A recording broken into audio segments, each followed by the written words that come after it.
you.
Let's make a lot of noise as our judges come up for Morgan Ekra, the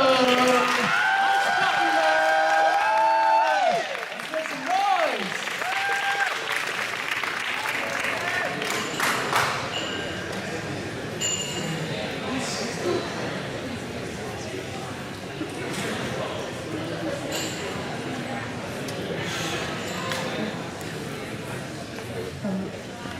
Thank you. All right, Morgan. Congratulations, making it here. You know the drill. We're all situated. Awesome. We'll give you 15 minutes. Cool, sounds good. Just like yesterday, I have some water, please, if you need it. Could I do a test on my music?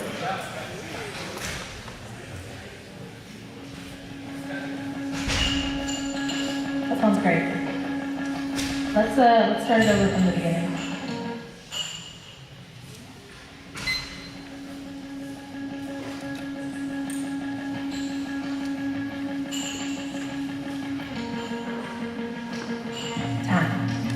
What is the future of our industry?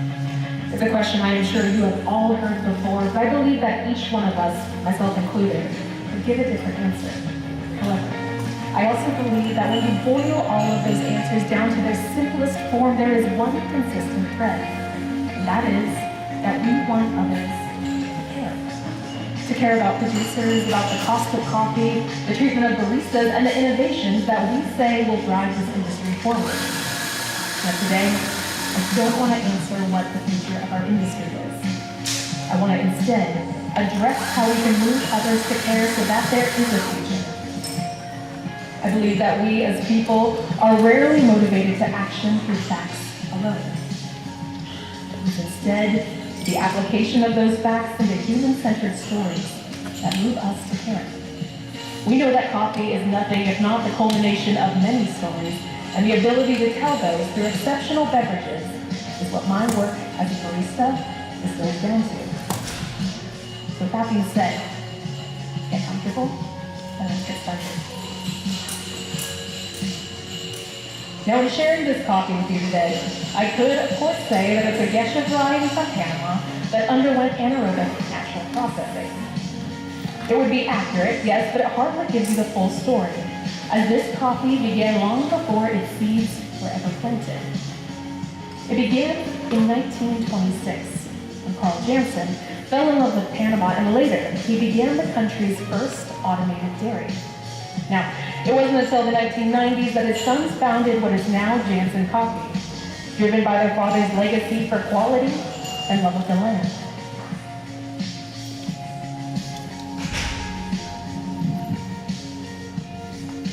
Jansen Coffee today is in the hands of Kai Jansen, the third generation of his family to be continuing the legacy that began with his grandfather.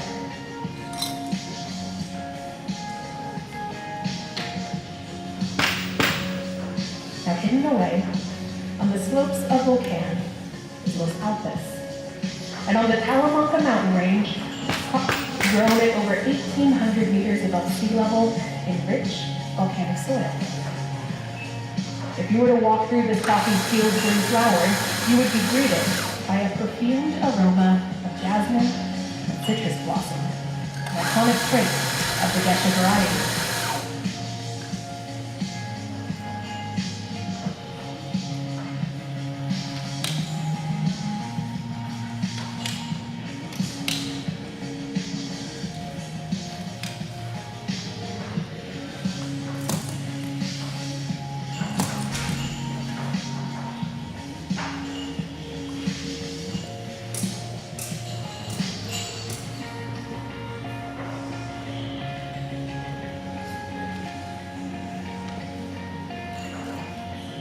Now, after picking at peak maturation, this coffee underwent a 96-hour anaerobic fermentation before it began its complex, multi-stage drying process in the cherry. This process began in a dark room at 21 degrees Celsius and rotated every 12 hours. It then moved on to a sun patio, a mechanical drum dryer, and finally, African raised beds. Now, the results of this complex drying process are a final cup that is rich in tropical acidity. We're starting today with 19 grams in the basket, a yield of 40 grams at 25 seconds. When I hand you your cups, please wait to taste, but do perform your visual evaluation. Once I indicate, you may follow your standard stirring procedure and enjoy. So let's talk about what you'll taste. In the cups, you will taste bright strawberry with 65% dark chocolate, an initial grapefruit that cools into lime, and the floral and botanical orange blossom. The tactile will be a medium weight. It is slick, juicy, and creamy with a long-lasting coating and bright finish, recalling the dark chocolate and a pithy grapefruit. Please enjoy. Let's hear it for Morgan's Espresso!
Now, if you're ready, continue. Long before the Jansen family was producing coffee, Carl Jansen's work in Panama was in livestock and dairy production. In a region known for its lush forests and eternal spring weather, his work prioritized preserving that natural richness in the lands and lakes for future generations. It was this early effort that yielded the coffee you're tasting today. And it was with this same principle of forethought that we developed the roast profile.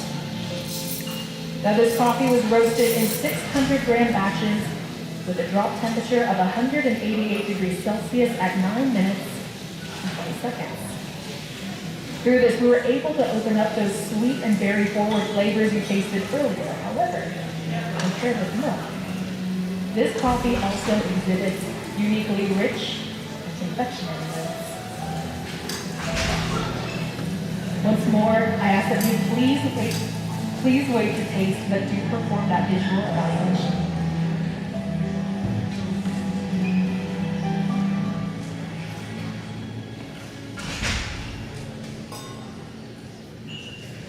Let's talk about milk. Today, I have chosen to primarily use a whole milk that was in part produced by Branda's cows. This is the same breed that Carl Jansen imported to Panama all those years ago.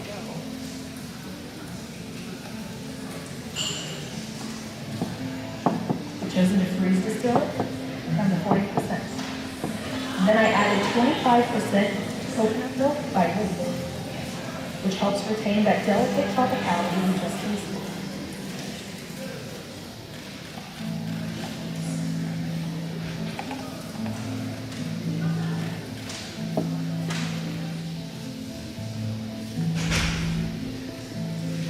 Now in the cup, you will taste a melted dark chocolate ice cream. You will taste the flavor of almonds and fresh whipped cream. And finally, a coconut white cake. The tactile is a heavy weight. It is rich, buttery, coating, and decadent, with a long-lasting finish, recalling the flavors of white chocolate. Now for a moment, I ask that we step out of the past and return to this moment now. It is a difficult thing to ask others to care about something in the same way that you do. However, as a barista, I don't think I do this with words alone. That ask comes in the quiet and practiced movements of latte art. Your coffee that is served with care, and with respect to each layer of work that has gone into this supply chain. It is through all of these things that ask transforms into an invitation. It's not to take on the burden of caring about coffee, but instead, joy of it. So with that being said, and when I hand off this last drink, I invite you to please enjoy the milk course.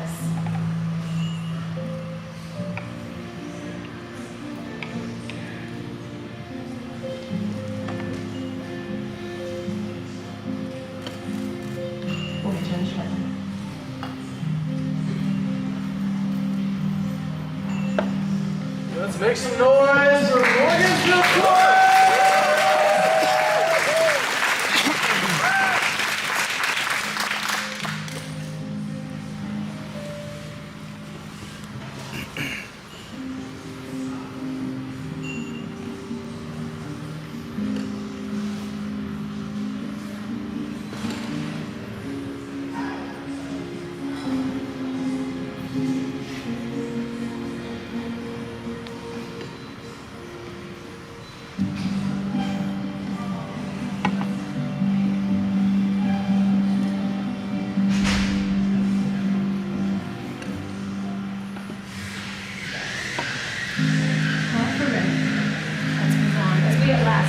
Collect the threads of the story we talked about today.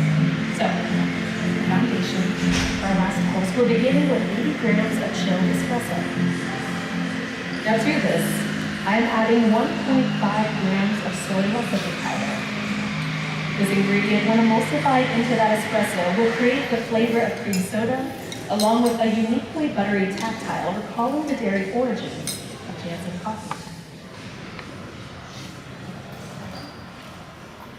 Then to represent the tropical climate that this coffee was grown in, I have a 50-50 blend of orange and mango juice, totaling 30 grams. In combination with the espresso's note of strawberry, you'll find a new flavor of pink starburst.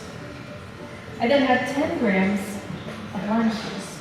This is recalling that complex citric acidity created through this coffee's complex growing. In combination with the espresso's note of grapefruit, you'll find orange sherbet. Now, for all of the talking that I have done today, for this last course, I wanted to incorporate a more personal element of this coffee's history. And so, our last ingredient was created in direct collaboration with Pat Johnson.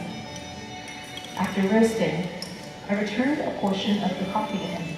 And in his tasting of that final roast profile, he uniquely identified the flavors of peach, bergamot, and jasmine. I took 15 grams of each of those ingredients dried and slowly infused them on a low heat into 500 grams of maple syrup. This resulting syrup represents Kai's knowledge and care that he has poured into this coffee.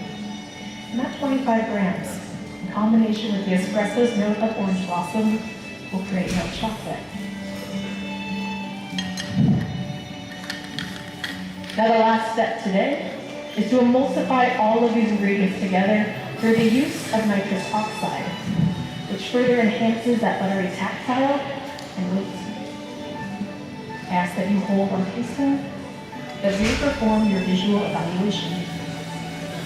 Pardon me, no need for the visual evaluation. Let's review pleasure calls. Now in the cup, you will find pink starburst candy, milk chocolate, orange sherbet, and cream soda. The tactile will be a medium weight. It is thick, frothy, and pillowy with a coating finish that is long and like the pink starburst and a hint of red grapefruit. Now I ask that you take in this scene in front of you, because nestled within a recreation of this coffee's home in Volcano, Panama, is my final invitation to you. It is an invitation to take on the joy of caring about coffee. Finally, as the fog of orange blossom and jasmine cascades across the mountaintops, recalling blooming Russian blossoms, I'll leave you with this. Our future as an industry will not be found solely in the innovations of tomorrow. But instead, in the stories of our past that have culminated into these cups in front of you. To tell these stories is my job, but to take them to heart, that is yours. So I ask that you inhale to take in what is past, then swirl and sip to taste what is now. Thank you for your time. It's been an honor. Please enjoy. Time.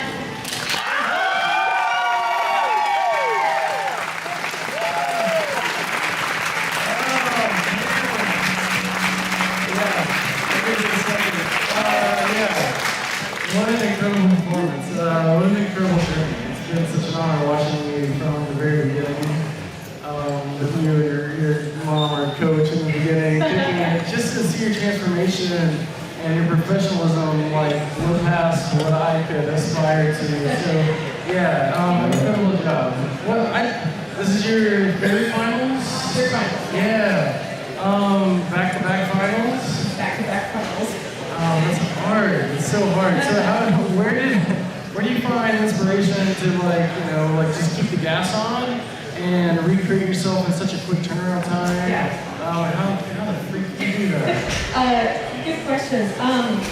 I every time when I start preparing for the season, I don't really know what I'm going to do, and it's hard to think about how I'm going to talk like last year because each time it feels like that's kind of the max. Yeah. And so this year specifically, specifically, I really tried to focus on a new element of my routine that I didn't in past years, like presentation and visuals. It's something that I always think about, but never to the extent of this year. And so having that new element and challenge myself, like that kind of led me to all of this and made it a really, really fun and honestly what felt like a very smooth process. Yeah, no, absolutely. I mean, you changed from qualifiers here, right? Yes. Shout out Nikki, by the way, for these sets, but seriously.